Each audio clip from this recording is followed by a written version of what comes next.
मागच्या लेक्चरमध्ये आपण DNA चं पॅकेजिंग शिकलेलं आहोत. प्रोकॅरियोटिक DNA आणि यूकॅरियोटिक DNA. त्याच्या सुरुवातीला आपण DNA चं स्ट्रक्चर शिकलेलो होतो. ठीक आहे. आता आपल्याला पाहायचं आहे DNA replication. DNA replication.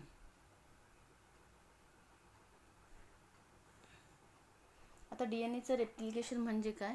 The process in which a DNA molecule produces exact copy or the mirror image or replica of itself is known as the replication. ठीक है. ज्या प्रोसेसमध्ये DNA मॉलिक्यूल एक एक्झॅक्ट कॉपी और mirror image form करतो किंवा स्वतःची एक रेप्लिका फॉर्म करतो, त्या प्रोसेसला काय म्हटलं जातं? DNAचं रेप्लिकेशन म्हटलं जातं. आता आपल्याला जर डेफिनेशन करायची झाली DNAच्या रेप्लिकेशनची तर आपण काय लिहिणार? The process in which a DNA molecule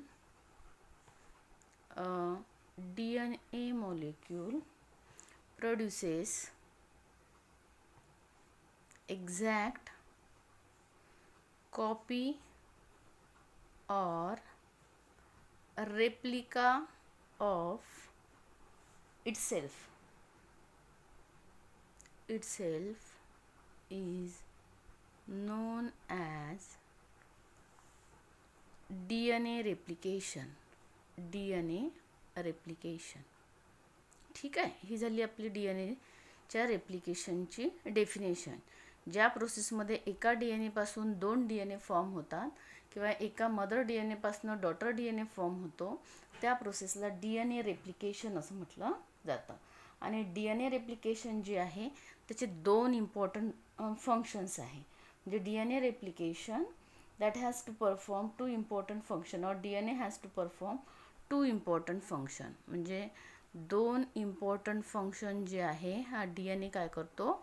perform करतो रेप्लिकेशन होताना. ठीक आहे. 2 इम्पॉर्टंट फंक्शन्स ऑफ DNA. आता हे 2 इम्पॉर्टंट फंक्शन कोणतं आहे? पहिलं फंक्शन जे आहे त्याला म्हटलं जातं हेटेरोकॅटॅलिटिक फंक्शन. हेटेरोकॅटॅलिटिक फंक्शन. ठीक आहे. आणि दुसरं जे फंक्शन आहे त्या फंक्शनला म्हटलं जातं ऑटोकॅटॅलिटिक फंक्शन. आता हेटेरोकॅटॅलिटिक फंक्शन म्हणजे काय? की DNA that directly synthesize the chemical molecule other than itself, then such function of DNA is called as the heterocatalytic function. म्हणजे DNA डायरेक्टली सिंथेसिस करतं दुसऱ्या केमिकल मॉलिक्यूलचं, स्वतःचं करत नाही, त्याला हेटेरोकॅटॅलिटिक फंक्शन असं म्हटलं जातं. For example synthesis of the protein. ठीक आहे. म्हणजे प्रोटीन हा DNA नाही, प्रोटीन म्हणजे अमिनो ॲसिड आहे. आणि सिंथेसिस ऑफ द RNA. ठीक आहे. म्हणजे RNA हा सुद्धा DNA नाही, अदर दॅन DNA जो सिंथसाइज होतो त्या फंक्शनला हेटेरोकॅटॅलिटिक फंक्शन ऑफ DNA म्हणतात. ठीक आहे.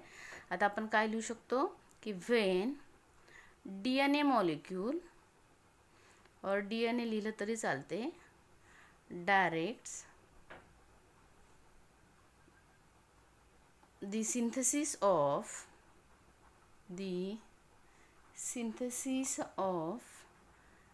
Chemical molecules other than itself. म्हणजे स्वतःचं सिंथेसिस करत नाही. सिंथेसिस मीन्स फॉर्मेशन करत नाही. Then such function of DNA, such function of DNA,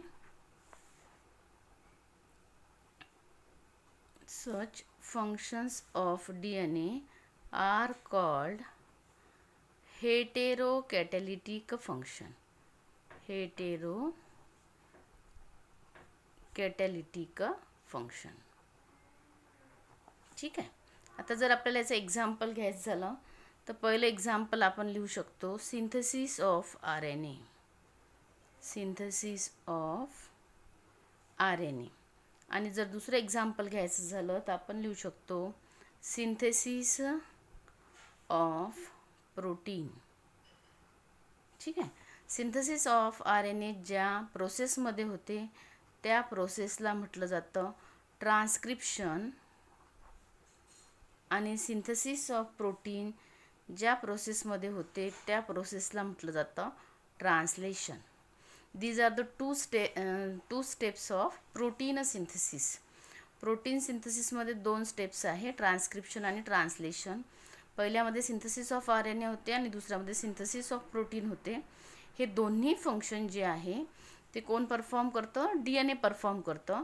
म्हणून DNAचं हे जे फंक्शन आहे त्या फंक्शनला म्हटलं जातं हेटेरोकॅटॅलिटिक फंक्शन. ठीक आहे. दुसरं जे फंक्शन आहे DNAचं त्याला म्हटलं जातं ऑटो कॅटॅलिटिक फंक्शन.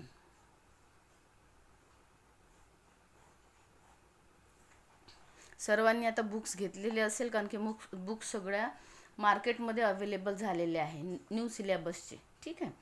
ऑटो कॅटॅलिटिक फंक्शनमध्ये when the DNA directs the synthesis of DNA itself, then such function of DNA is called autocatalytic function. ठीक आहे. म्हणजे ज्या फंक्शनमध्ये DNAच्या सिंथेसिस ऑफ DNA होते, अदर केमिकल मॉलिक्युल्स किंवा अदर केमिकल मॉलिक्युल्स हा सिंथेसिस होत नाही, त्या फंक्शनला म्हटलं जातं ऑटोकॅटॅलिटिक फंक्शन. काय लिहिणार मग? when DNA molecule directs the synthesis of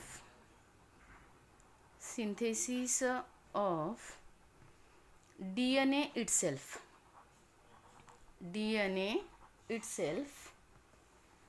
then such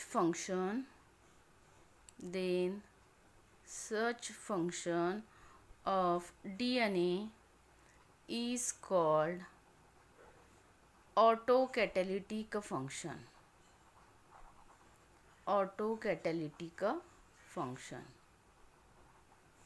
एक्झाम्पलमध्ये आपण लिहू की replication of DNA.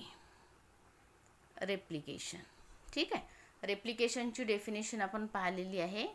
The process in which the DNA molecule produces exact copy or replica of itself is called as the replication. आता यूकॅरियोटिक organisms जर घेतले तर replication जे आहे of DNA that is takes place only once in the cell cycle. ठीक आहे. आणि that occurs in the S phase of interphase of cell cycle. Cell cycle आपण 11व्या वर्गात शिकलेलो आहोत. सेल सायकलमध्ये इंटरफेज असतो आणि एक M फेज असतो. तर इंटरफेज जो आहे त्याच्यामध्ये G1 फेज, S फेज आणि G2 फेज असतो. ठीक आहे. G1 फेजला ग्रोथ 1 किंवा गॅप 1 म्हणतो आपण. नंतर S phase means synthesis phase म्हणतो. या सिंथेसिस फेजमध्ये काय होते? सेल सायकलच्या रेप्लिकेशन होते. म्हणून जर आपण यूकॅरियोटिक ऑर्गॅनिझम जर घेतले, eukaryotic organisms, in eukaryotic organisms replication of DNA takes place only once in the cell cycle. Cell सायकलचा स्टडी आपण स्टँडर्ड 11th मध्ये केलेला आहे, सेल डिव्हिजनच्या चॅप्टरमध्ये. ठीक आहे. अँड हे जे रेप्लिकेशन ऑफ DNA आहे that occurs in the S phase of interphase in the cell cycle. ठीक आहे. हे झालं आपलं रेप्लिकेशनचं. आता पाहायचं आपल्याला मेकॅनिझम ऑफ रेप्लिकेशन.